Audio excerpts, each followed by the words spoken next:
मुझे तभी कष्ट होता है जब भी देश को नष्ट होता है, इतना ही, अदरवाइज कोई। Doctor Manmohan Singh ji.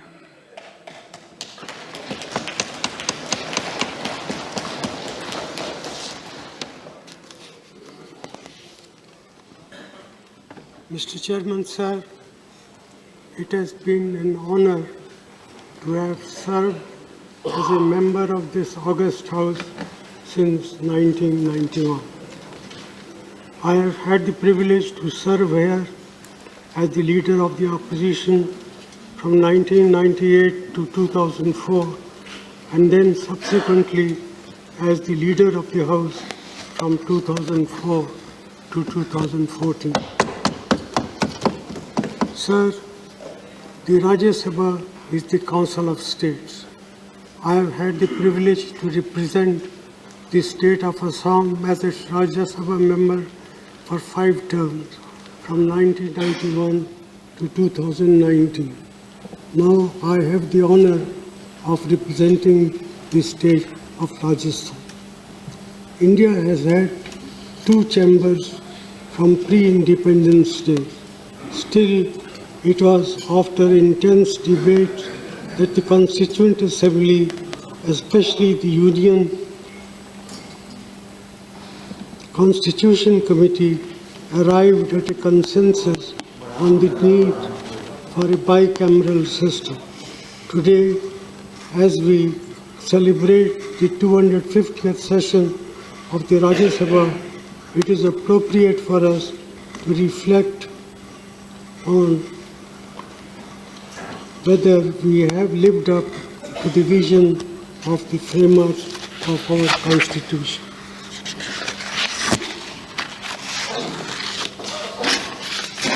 So, the task before us was spelled out by our first chairman, Dr. Radhakrishnan, during the very first session of this august House. He emphasized that Parliament is not only a legislative but a deliberative body. So far as its deliberative functions are concerned, it will be open to us to make very valuable contribution. We should try to do everything in our power to justify to the public of this country that a second chamber is indeed essential to prevent hasty legislation. During the drafting of the Constitution, Shri Gopalaswamy Iyengar advanced 3 reasons why India needed a second chamber. He expected that the Rajya Sabha would A. hold dignified debates, B. delay legislation which might be the outcome of passions of the moment, and C. provide opportunities to seasoned people who might not be in the thick set of political fray, but who might be willing to participate in the debates with the amount of learning and importance we do not ordinarily associate with the House of the People, unquote. For the manner in which the role of the Rajya Sabha has evolved, we have much to thank Prime Minister Jawaharlal Nehru. He asserted that neither House had any particular superiority over the other. He regarded the Rajya Sabha as an equal partner with Lok Sabha in the affairs of the state.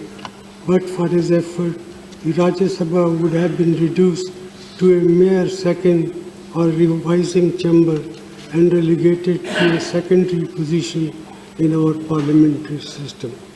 Pandit Nehru asserted, and I quote, "The successful working of our Constitution, as of any democratic structure, demands the closest cooperation between the 2 houses. They are, in fact, parts of the same structure, and any lack of that spirit of cooperation and accommodation would lead to difficulties and come in the way of proper functioning of our Constitution. It is therefore particularly to be regretted that any sense of conflict should arise between the 2 houses," unquote. Sir, as explained by Dr. B.R. Ambedkar in the Constituent Assembly, the Rajya Sabha represents a crucial component of the constitutional system of checks and balances. We normally think of checks and balances as operating the different branches of government. However, the Rajya Sabha has a central role to provide checks and balances to a majority government in the Lok Sabha, along with its other key role is to represent the interests of the states in our federal union. When there is criticism of Rajya Sabha, it is fundamentally a misunderstanding of these historic roles bestowed upon this august chamber. It is our duty to ensure that no laws is passed in haste and in an atmosphere of heightened emotion. That said, are there ways in which we can improve our functioning so that we come closer to the idealistic vision of our nation's founder? When it comes to deliberation, sir, we start with an advantage.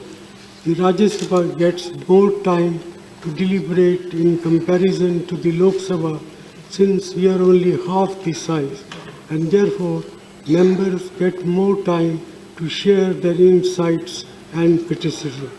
But we can help our members perform even better through some procedural improvement. The House must get access to bills much earlier than is the case now. Members should get additional resources such as adequate research staff to allow them to study issues in more depth, and nominated members and those with special expertise in particular topics should be allotted more time for their speeches.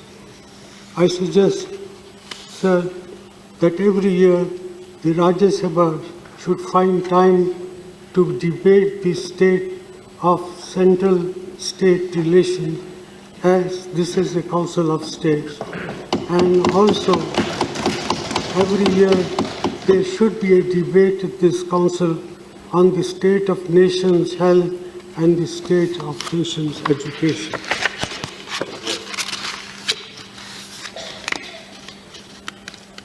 One recent innovation that has led to smoother functioning was introduced by our previous chairman, Shri Hamid Ansari.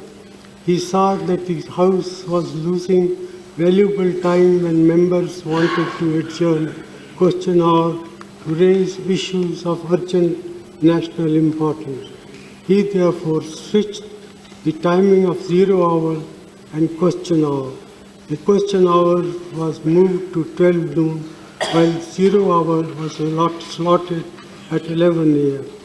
Now members' desire to raise urgent issues is often accommodated as part of 0 hour, and question hour functions much more smoothly.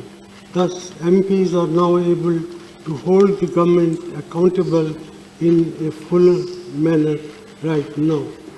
But for our chamber to fully fulfill its deliberative function, it is important that we scrutinize bills more thoroughly in committees, where not only the members can apply their minds, but even experts and stakeholder opinion can also be solicited.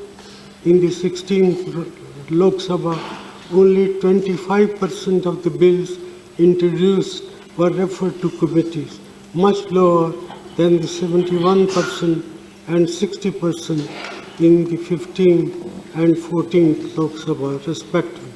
I would assert that regardless of what the other house does, it is crucial for our house of what the other house does. It is crucial for regardless of what the other house does, it is crucial for our house to form select committees to ensure that bills receive the detailed scrutiny that they do deserve. From what I have seen, Rajya Sabha select committees have done a commendable job of improving legislation, and I would urge that we ensure that we follow this practice for all bills that come before this August House. Sir, a crucial differentiating factor between the two houses is that Article 110 of the Constitution allows this Lok Sabha precedence in matters of the money bill. In the recent past, we have seen instances of misuse of the money bill provision by the executive, leading to bypassing the Rajya Sabha on crucial legislation of national importance without any deliberation. Those in Treasury benches must ensure that such instances are avoided. It dilutes the stature and importance of our institution, including the Rajya Sabha. The Rajya Sabha is a permanent house. We have been designed in a manner to ensure continuity, as only 1/3 of our members retire every 2 years. We are thus able to build on our collective wisdom without having to start afresh after every general election. This gives us a mandate to strengthen ourselves continuously, to enhance the quality of our input on legislation and on resolving the challenges facing our country. I would further submit, sir, that on some matters this House should be given greater respect by the executive than is the case now.